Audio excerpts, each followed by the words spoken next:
there are some good consequences. It will help to stabilize society, and it will meet our ideal of treating everyone equal under the law. In 30 years, religions will realize that those of us who base our ethics on secular values were right.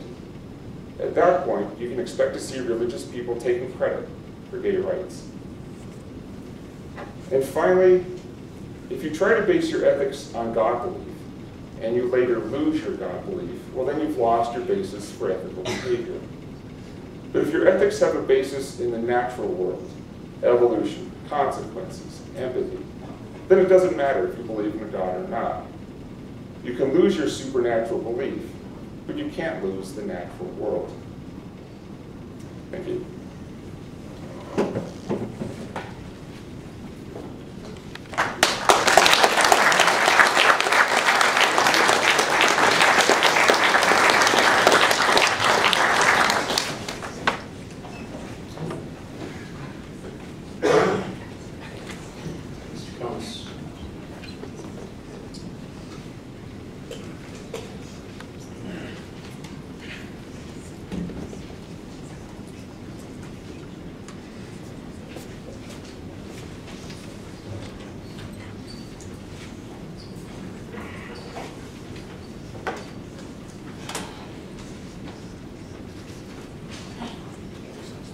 Am I on?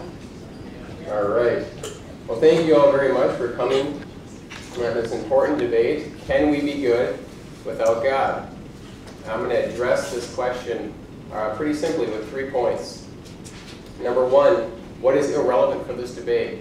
Sadly, I think you've seen some of it tonight, when Christians and atheists get together, most of the time that's used to discuss these issues is really wasted because the issues they're discussing are just peripheral. It's not to the core of the main issue. That's what I'm going to try to focus on here in point number 2. What should we be discussing in this topic? And in light of what we learned from that, what then is our conclusion about being good without God? So first, what is irrelevant for this debate? Well, one thing that's irrelevant is to give a list or an example of atheists who act good. You say, well, why would that be irrelevant to a debate about this? Well, because you're begging the question in the first place of what good even is without God. You see, step one is, can you account for good or evil without God?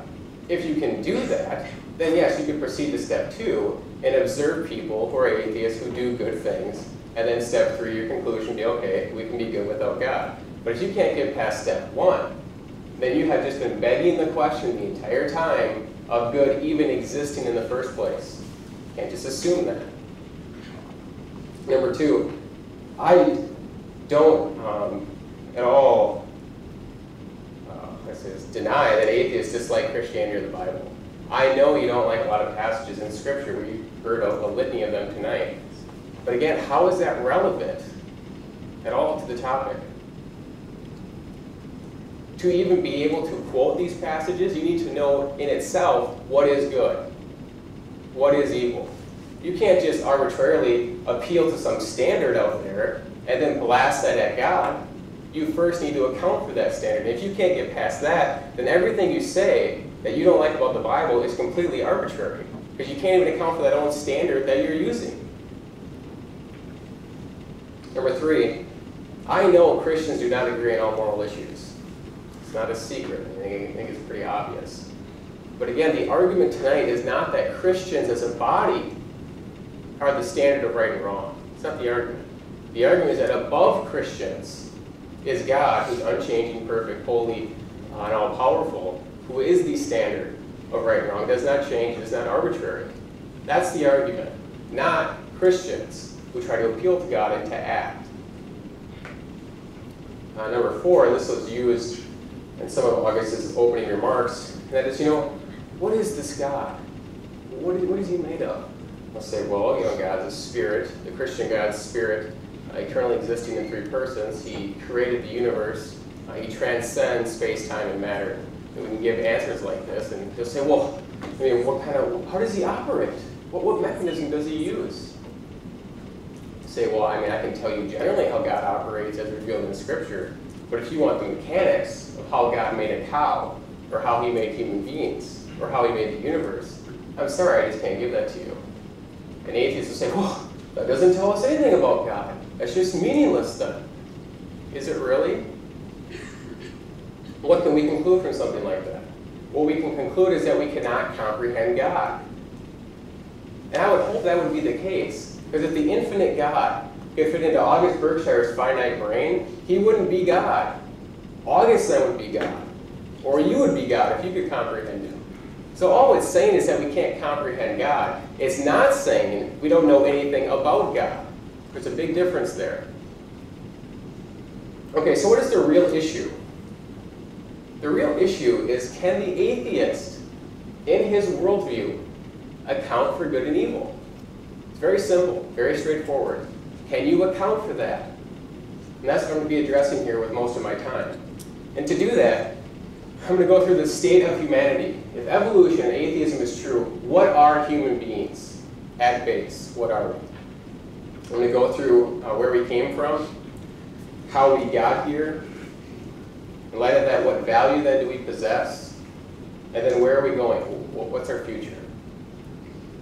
So number one, where did we come from? Stephen Hawking says, in an expanding universe in which the density of matter varied slightly from place to place, gravity would have caused the denser regions to slow down their expansion and start contracting. This would lead to the formation of galaxies, stars, and eventually even insignificant creatures like ourselves. So our origin is ultimately from stardust. Brian Swimmy is a little more specific. He says, we revere rocks because everything has come from them. Not just the continents and the mountains, but the trees, the oceans, and your bodies. When you remember all those who have helped you in this life, you begin with the rocks. For if not for them, you would not be. Sam Harris says, your parents, their parents, and backward through tens of millions of generations, at which point your ancestors begin looking less like men and women with bad teeth and more like pond scum. So you came from pond scum. Well, how did pond scum then turn into human beings? Well, when this pond scum developed into life, however that happened, this life then was acted upon by natural selection and beneficial mutation. This whole process that developed life into human beings, as Dan Barker says, is mindless and uncaring. There is no inherent value system within natural selection. Also, it's blind to the future, as Richard Dawkins says. We are not the end result or goal of evolution. We are on the same playing field as anything else in existence. Dawkins also says, replicators come into existence in the first place by chance, by the random jostling of smaller particles. So your origin, if you go back far enough, is ultimately predicated on chance. You didn't have to be here. It just happened to be that way. That's why Stephen Jay Gould says, perhaps we are only an afterthought, a kind of cosmic accident, just one bauble on the Christmas tree of evolution. Replay the tape 1,000,000 times from a Burgess beginning, and I doubt that anything like Homo sapiens would ever evolve again. You are nothing more than a cosmic accident. Well, I see where this is going, but what value then do we have as human beings? Kenneth Miller says very clearly that the word is out, we are mere molecules. Try to wrap your head around that. We are nothing but matter in motion. At base, nothing but matter in motion. Mere molecules. I know August would agree with this. On a radio show, KKMS Live, guy says, are you only the sack of chemicals? August says, yes. Guy says, and so there's no essence of it? What's your personality? August says, that is a result of the chemicals, producing thoughts, producing words.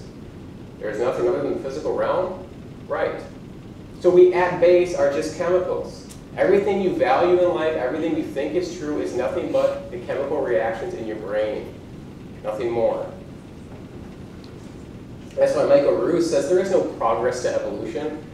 In a purely Darwinian sense, an amoeba is as good as a person. Richard Dawkins says, there exists no objective basis on which to elevate one species above another. Chimp and human, lizard and fungus, we've all evolved over some 3 billion years by a process known as natural selection. We are no different than a fungus today, than a tree today, than a squirrel today, than a deer today. We are the same at base if evolution is true. August, again on KKMS Live, says, another thing we want as human beings, we want like a cosmic meaning in life. And of course, evolution doesn't give us one. And we want to feel important. The universe doesn't give us that. Evolution doesn't give us that. From the atheist perspective, we're not seeing there is a God, not seeing that there is this cosmic purpose. So you have no purpose, ultimately, cosmically, to be here. And that's why Stephen Hawking says, whatever happens on Earth, the rest of the universe will carry on regardless. If all of humanity went extinct tomorrow, it doesn't matter. You may think it matters, it doesn't. If the world blew up tomorrow, it wouldn't matter. Nature would go on, the universe will go on. So we then, that would be our value, but in light of that, what then is our future? Where are we going to go? Well, Bertrand Russell, probably the most famous atheist of the 20th century, I think said very eloquently that man is the product of causes which had no prevision of the end they were achieving, that his origin, his growth, his hopes and fears, his loves and his beliefs are but the outcome of accidental collocations of atoms. So everything you value in life, the reason why you get up in the morning and do whatever it is that you do is nothing but the accidental interactions of atoms, nothing more. But all the labors of the age, all the devotion, all the inspiration, all the noonday brightness of human genius are destined to extinction and the vast death of the solar system, and that the whole temple of man's achievement must inevitably be buried beneath the debris of the universe in ruin. Your future is nothing. Nothing will last. Everything you invest your time into when you leave this debate is ultimately nil. None of it will last. Well, comprehensively, in light of all of this, what are we to conclude about good and evil? What are we to conclude about morality? Well, before I get into that, I want to read a quote by August when he says, we, on behalf of atheists, accept statements only so far as there is reason and or evidence to back them up. Anything else is speculation. We make no leaps of faith. That's pretty commendable. He likes evidence, he likes reason, doesn't like speculation, doesn't like leaps of faith. Well, let's see then where reason and evidence leads us in his worldview. We came into existence by chance from pond scum. We evolved over time by an uncaring, amoral, mindless process called natural selection. We are mere molecules, no better than amoeba. And our future will end with the death of the universe. What then are we to conclude? Well, amazingly, atheists will look at this and say, yeah, that's true, but then they'll live their entire lives like there is meaning. Like there's a point to come to a debate and expend all of this energy on a topic that actually is worthwhile. It's actually going to have a long-lasting effect. When really at base, there's no difference here. This is just chemical reactions. It's just matter in motion, ultimately. Jason Lisle captures this. He says, on the one hand, an evolutionist teaches people are simply chemical accidents, the meaningless products of mindless interactions of nature. On the other hand, he comes home and kisses his wife and hugs his children as if they are not meaningless chemical accidents. And August exhibits this inconsistency, not only here tonight, but in past writings and interviews. In one article, he says, two of the greatest concerns internally of the atheist humanist movement are ethics and unity. There's no concerns in a universe where everything is ultimately matter in motion. It's just chemicals. These concerns are just illusions in your head. There's no ethics and unity. He goes on, he says, slavery, otherwise known as involuntary servitude, is something we should all oppose.